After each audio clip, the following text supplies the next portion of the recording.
welcome to the Gamers Table. It is Monday, and we're reviewing Shadows over Camelot, the card game. Yeah. I really like games with a trader element, with the two teams happening. It's just a lot of fun because not only are you playing the game, but you're also playing the other people. Shadows over Camelot, the card game, invites you to play the role of sons and daughters of the legendary Knights of the Round Table who unite to defeat the game itself, represented by a deck of rumor cards that threaten to overwhelm Camelot. Listen carefully to these rumors and employ your keen sense of observation and memory and the collective wisdom of the group to decide the right time to embark on quests and collect 7 white swords to achieve victory. Collaboration is essential. Like in the eponymous board game, and unlike other more traditional games, you will either all win or all fail together in this game. Not true. Alas, perhaps not. See? There may be a traitor in your midst. A player who drew the traitor loyalty card. Hey, all right, Cylons in armor. All right. What? They already have armor. Never mind. Anyway, loyalty card at game start and will work to defeat you all by secretly helping to place 7 black swords on the table.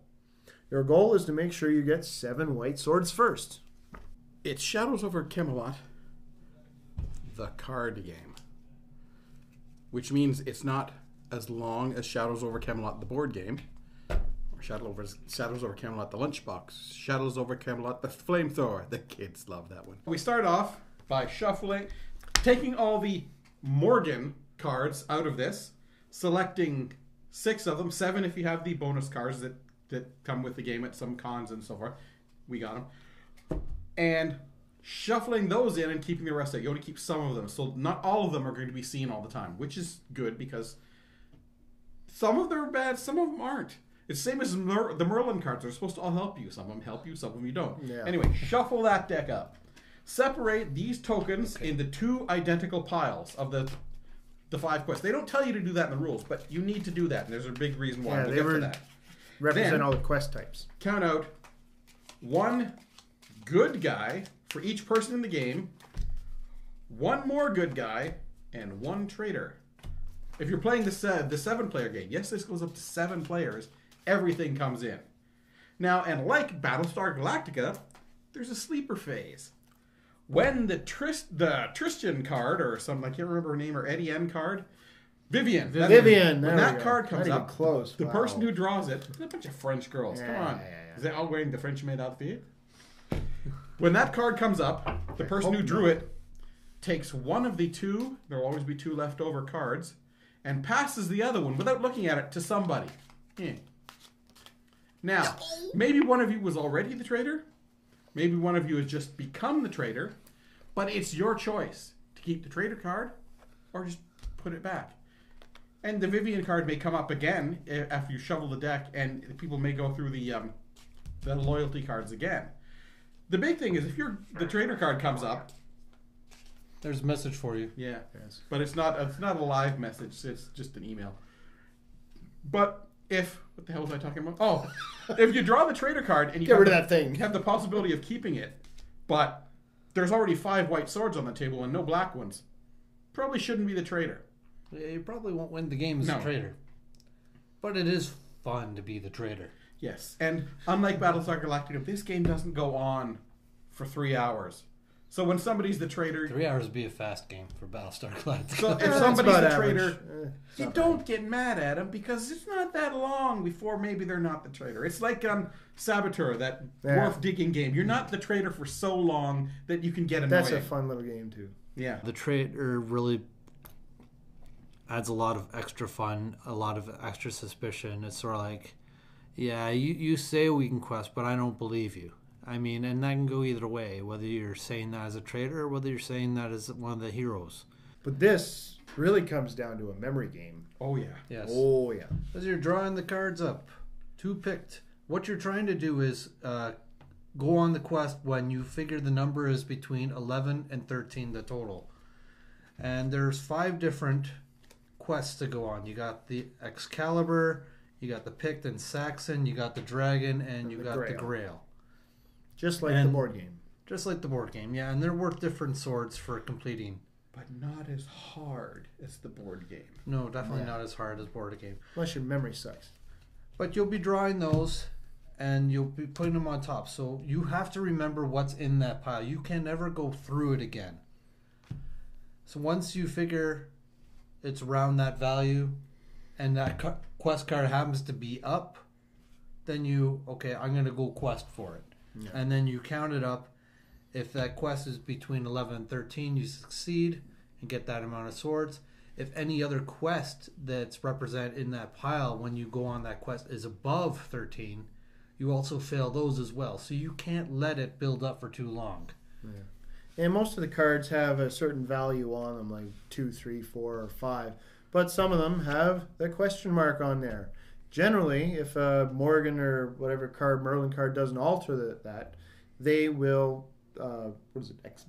I think it's logarithmic scale. How they do. Anyway, 1 question mark is 1. 2 question marks is 4. 3 question marks is 9 total. 4 is 16. You just failed. Yeah, you got to try and remember how many question marks are in there of that particular quest type. So I mentioned these little tokens here, and there is, for each quest type, there are 2 of the tokens. You want to separate that into 2 separate stacks. Why, you say? I'll tell you why. Because there are cards that you pull out, Merlin cards, in which you select one of these discs as the one that you're going to use to get rid of the highest value of that quest type card when you finally resolve. Now, if you're the trader, you say, oh, it's the pits, even though it's the dragon. You put it face down. Nobody knows what it was. They just have to take your word for it. Now, if you don't separate these into 2 stacks, if somebody else gets that Merlin card, gone through the deck again, he goes, hey, there's only one of the dragon here. He said it was Pick. He's the traitor. Damn Cylon toaster.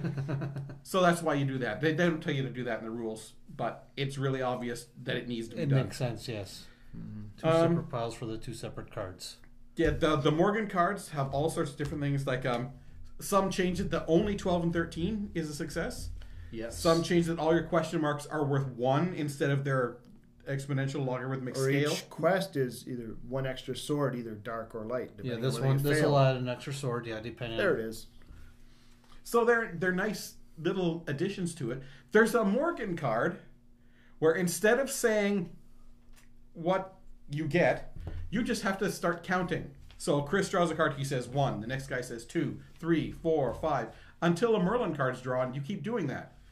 Now, when it's a game where you got to remember 5 different quest types and keep track of the totals, when people are going 1, 2, 3, 4, it starts getting a little hard. It's like doing an inventory and someone just starts throwing numbers out there just to screw you up. It's really freaking annoying. Especially with the one card that makes you play everything face down. So you can't even say what type it is anymore, or show everybody what type it is anymore. Then it gets really ridiculous. And only the Merlin cards can get rid of those. Yeah, the Morgan ones are pretty. Like this one will add 2 to all the quests. Yeah. This one will add a question mark to all the quests. Good really breaks.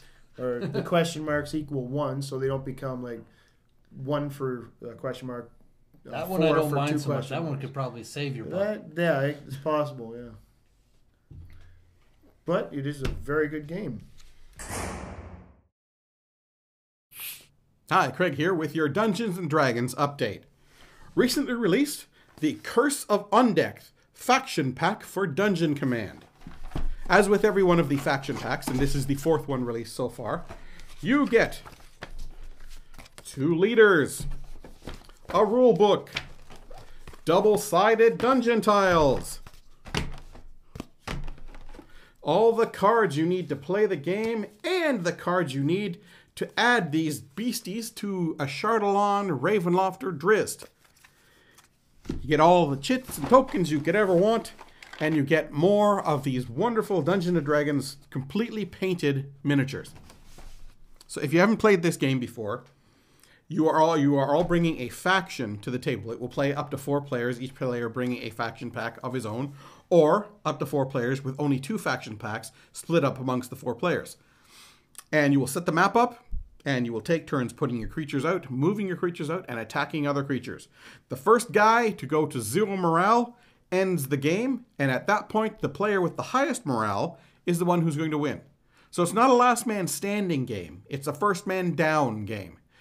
And there's a little bit of strategy because of that. Because you start thinking, hey, Chris is down to 3 morale, but Ken's got more morale left than me. So if Chris dies, Ken's going to win. I got to start protecting Chris and attacking Ken just to, get his morale down. Then I can kill Chris and win the game. So everybody's thinking that. They can't just all out attack one guy. You got to actually look at all the players around the table and look at how your cards are going to interact with what's got and what order cards you have and how they can best be played and which order you can move your figures in. There's a lot of decisions, a lot of strategy here. Granted, there's the random idea of drawing up your order cards, so you don't always have access to all the orders. And there's the random drawing of the creature cards, but it doesn't take too many rounds before all your creature cards are in your hand. And then you're just playing whichever ones you can afford to play at that point in time. This game has been received very favorably by everyone we've introduced it to. And it seems like it's a really good way for Wizards of the Coast to use the Dungeons & Dragons miniatures and the Dungeons & Dragons tiles and tie them into the Ashardalon, Drizzt, and Ravenloft games and get a whole family of D&D gaming products to sort of come together. And if you're into D&D 4th edition, these faction packs give you a lot of painted figures and a lot of map tiles. You could create adventures for your characters, and run them through based on what you can build here. So there's a lot of options. And now for the gaming news. Wizards of the Coast has released the first deck pack for Duels of the Planeswalker 2013 on Xbox Live Arcade, PlayStation Network, Steam, and iPad. Available for $2.99, the deck pack features 2 brand new decks, Acts of War and Sky and Scale. These 2 decks bring even more depth to campaign and multiplayer gameplay. Wrapping up for Shadows over Camelot, the card game. Yeah. Excellent job on this. I'm going to give this a 9. This is a terrific game. Although I, again, do not have the best memory for this kind of thing, I still really enjoy it. It is easier than the board game and shorter, so it is more fun that way, as far as I'm concerned. I like the artwork on it. Everything's terrific, although the Excalibur and Saxon cards can get confused sometimes because the color's fairly close. But, hey, that's part of the fun of it, I guess. The bonus cards are pretty interesting, and they do add a little bit more to the game and make it more interesting if you happen to have a better memory. I don't know. But it's fun having the trader aspect in this, too. It is much more fun. Traders makes the game fun. Yeah, and there are times where nobody's been the trader, and we've gotten the Vivian card and gotten to draw, had the chance to grab the trader if, possible. And we haven't, and everybody thinks now it's like, usually, okay, Ken really wants to be the silent, or Chris really likes being the silent. He's going to pick it no matter what. He won't have a choice because it's in his nature. Well, not all the time. Didn't, no. And then that screws everybody up. It is a lot more, okay, well, it might be a close game, but it's still fun. I give Shadows over Camelot a 9. Theme, your like it. sons and daughters of the Knights of the Round Table, listening to rumors. Nah. If you don't act at the rumor soon enough, or if you act in the rumor too late, that's no good. You got to get it at just the right time. What? What? That's what I mean. It's like, what? Yeah. It's a card memory game. The theme is, it's sort of tacked on. It could be pretty much anything, unfortunately. Oh, yeah, it's still fun. Fun to play? Yes. Definitely full marks for fun to play. Easy to play? Easy to understand? Yes. If your memory's not so good or the trader is messing around with people, it can be a little challenging. I give Shadows over Camelot a 9.5. Memory definitely does make a huge impact on this game, I find. There's a lot to keep track of. There's 5 different quests. You try to keep them all within your head, what's there. And the cards are constantly adding variables to it, so you never quite sure exactly sometimes. Mm-hmm. There's a lot of times where, okay, there's a one-sword quest. Let's just quest it and just take the one-sword loss for the team. I love a trader element in the game. You know, sometimes a lot of the games with the trader element are hard enough without the trader, and the trader just has a real easy time pushing around. This game, I think the trader's quite powerful, but you know, once you figure out who the trader is, the game is simple enough and easy enough to win for the non-traders that it's not super unbalanced. You got the trader who could possibly be just talking about other stuff, trying to throw people off. Just shut up already, Ken. I'm pretty sure we've already got 13 dragon. We should probably quest for the dragon. Yeah, I think we got 13. Right. No, we got 12. You know, we got 13. I'm pretty sure there were 5 cards, and no, there were only 4. Oh. It was fun being the trader too, because I'd be like, every time it come around to me, it's like, no, that's only 1 sword. I'll wait until it's a 3-sword quest. Oh, I'm going to quest that. Oh, darn, we failed. Oh, you're the trader. It's like, yeah, but you can't accuse me until you get 4 swords. So the trader's got a lot of power. That was annoying, wasn't it? Yes, it was. Shadows over Camelot is a lot of fun. I know I don't have the best memory, and I've said this before, but I still like this game. Ken got Vivian and took one of the other loyalty cards and gave the other one to Craig, and it's like, okay, well, Craig doesn't act like the trader. That means Ken was going to choose the trader. He'd always choose the trader. He likes being the silent. I don't have a choice. It's a compulsion. So he has to take it, but he didn't take it. And that really messed with the game, because I ended up accusing him. A traitor, not a traitor. Who is a traitor? Yeah. So you lose the swords. Yeah, we got a black sword for that. Yeah. That was a good traitor. And then I knew I wasn't the traitor. I had my 2 cards. Neither one of them. Oh crap! What's Ken doing again? No. It's got to be Chris. And I accused Chris of being the traitor. He wasn't a traitor either. We got another black sword. Nobody was a traitor. It is pretty much a memory game, and you have a trader in it, which is even more fun. So that's it for this episode of the Gamers Table. Tune in next week where we review another game. Because that's what we do. Be a little bit of bingo. Or I could be the trader and turn the mic off halfway through.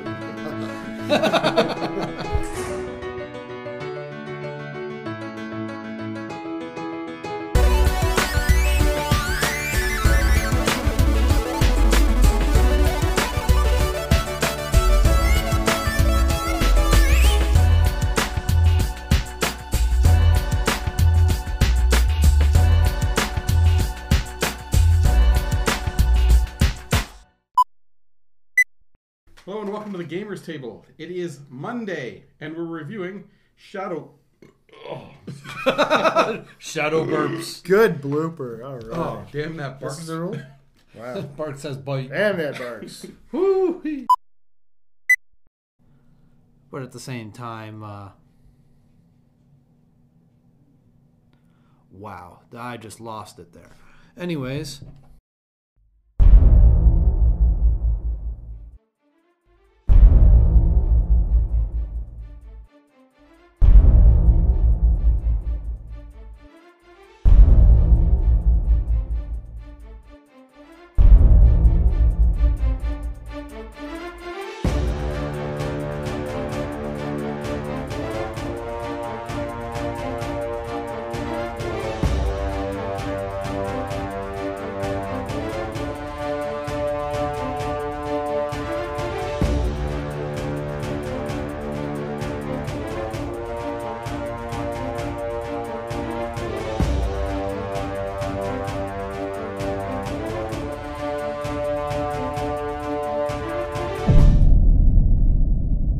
It's one small step for man,